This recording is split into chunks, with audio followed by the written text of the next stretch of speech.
Good day, Jonathan and Jillian. We're going to talk about the rise of Islamic international terrorism in this lecture. It was one of the dominant features of the 1990s and 2000s. And of course, it reached its pinnacle with the September 11th, 2001 attacks on the United States, where the World Trade Center in New York City was destroyed, the Pentagon was struck with a plane, and a fourth plane crashed in a field in Pennsylvania. 3,000 Americans were killed on that one day. But it was a long time coming. And we have to go back to start the story to the last decade of the Cold War. And something that happened in 1979 while Jimmy Carter was still president. You may have thought we were done with all that, but history always has a backstory, right? If you want to understand the September 11th attacks, you have to understand what happened here in Afghanistan. Now there you see India and Pakistan, Afghanistan, Iran. This is the Persian Gulf, where so much of the world's oil, there's Iraq right there, Saudi Arabia, so much of the world's oil passes through the Persian Gulf, the Straits of Hormuz, out into the Indian Ocean down here. So Afghanistan is close, quite close to a choke point on the world's oil supply. And really for 100 years, the Russians had wanted their hands on Afghanistan. By the way, that is Turkmenistan, which is part of the Soviet Union until its collapse until 1991. So the Soviets bordered Afghanistan. And in 1979, they attacked Afghanistan. They invaded Afghanistan and seized power there. The communist who had been the leader of Afghanistan briefly was overthrown in a coup, and the Soviets interceded with heavy military force to restore communist control to Afghanistan in 1979. Now, the United States, the Cold War is still very much on, and in the Reagan years, from 81 to 89, the last thing on earth we wanted were Soviets in Afghanistan. Look how close that is to getting the freshwater port, the warm seaport they've longed for down here, maybe in Pakistan. Karachi, Pakistan would be so close and right on that choke point for all the oil. We did not want Soviets in Afghanistan. So, covertly, the CIA, in the course of the 1980s, helped to fund and even to train and arm anti-communist rebels in Afghanistan. They were called the Mujahideen, the Holy Warriors by themselves. And they saw it as a holy war to liberate Afghanistan from the foreign invaders. Now, you and I would see them as communists, but these people were largely motivated by a hatred of the West and Europeans and Americans. They took our help, but they hated our culture, our values. They saw Christianity as an evil, and they actually referred to the Soviet soldiers as crusaders, as if they were somehow Christians come to make war on Muslims. That wasn't, of course, true. Communism is atheistic, but really, they saw this as Europeans intruding into Afghanistan. But because we didn't want the Soviets there, we funded, armed, and even trained Mujahideen fighters, almost all of whom were culturally very conservative Muslims with no love for Western European or North American culture at all, but they wanted our weapons, they wanted our money.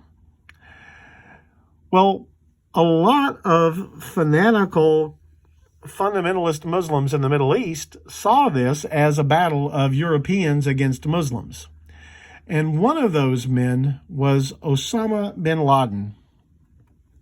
Oh, by the way, there's a map of the invasion of Afghanistan in 1979 by the Soviets. They flew in paratroops and seized the capital. They came in armored columns and seized the major cities. And within a few weeks, they had theoretical control of the major cities of Afghanistan, the Soviets did in 1979. But pretty quickly, it became clear that they were going to be stuck in these major cities, that it would be very difficult for them to move around the country. Mountainous country is ideal for defending. Always take the high ground. If it's your native mountains, foreigners are just not going to be able to take you in the mountains. And Afghanistan's a very mountainous country. So the Soviets had a mess, particularly as we armed and equipped the Mujahideen there. We gave them shoulder-launched heat-seeking missiles to shoot down Soviet helicopters, and they were very good at it.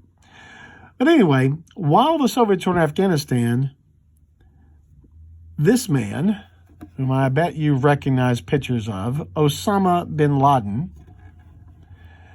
went to Afghanistan himself in the 1980s. He formed an armed force. He was a rich kid. His dad was a billionaire in construction in Saudi Arabia. But Osama bin Laden had developed this fanatical religious faith and this worldview that saw it as Muslims versus everybody else, but especially Christians, Westerners. And he went to fight the Soviets in Afghanistan. But because he was anti-Soviet, we helped him in this group. And this little group called Al-Qaeda, the method in Arabic, was the method of establishing worldwide Muslim domination. That was his goal always. But his short-term goal was to drive the Soviets out of Afghanistan. But he wanted international uprising of Islam against Westerners and Europeans who wanted to, he thought, dominate them. So it was a very risky business to support this man, as we later learned. But because he was anti-Soviet, we did help him in the 1980s. Now, I have a timeline of Al-Qaeda that I'd like to start marching us through. It's going to take a while to get there, and we won't read every single thing on this timeline, but I want to spend a couple of lectures sort of getting you an understanding of what Al-Qaeda is about, because the war against us was a lot more than just the 9/11 attacks, a whole lot more. Okay, so looking here at this timeline, Osama bin Laden born in 1957, but the first crucial development in 1984 was the creation of the Office of Services. A Palestinian religious scholar started this Office of Services to coordinate non-Afghans who wanted to go fight the Soviets in Afghanistan. So they were building an international Muslim army to fight the Soviets in Afghanistan. And bin Laden becomes part of it. In 1988, he set up camp in, 1986, he sets up camp in Afghanistan, arming a small army, and a bunch of especially Egyptian religious radicals joined him. And it points out here that the same year, the Office of Services asked for American help. Al-Qaeda was established in 1989 as the war ended in Afghanistan. The Soviets pulled out in 1989, just 2 years before the Soviet Union collapsed, and this played a role in the collapse. It was humiliating, like our loss in Vietnam.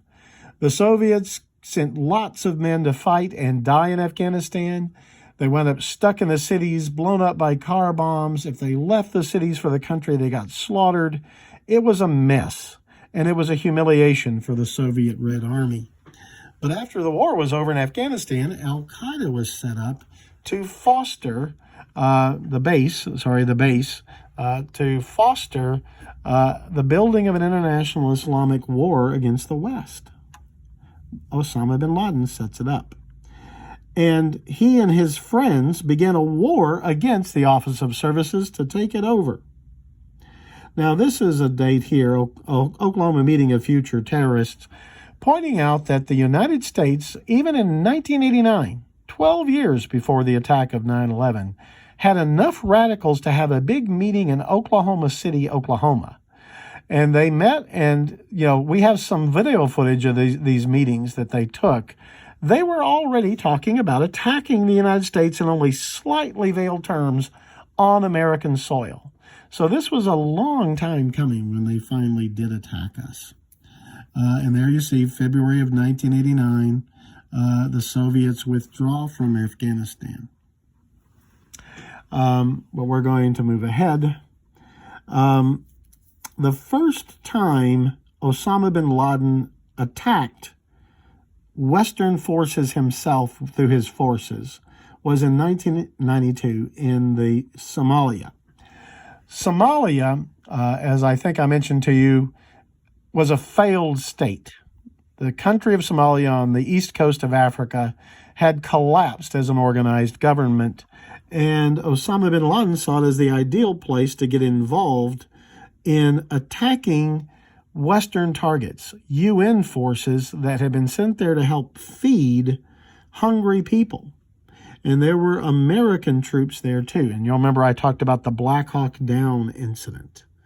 But, Osama bin Laden thought that was a perfect place to go after the West while we were there, the UN and the U.S. in particular, to help feed starving people. He saw it as an opportunity to attack us.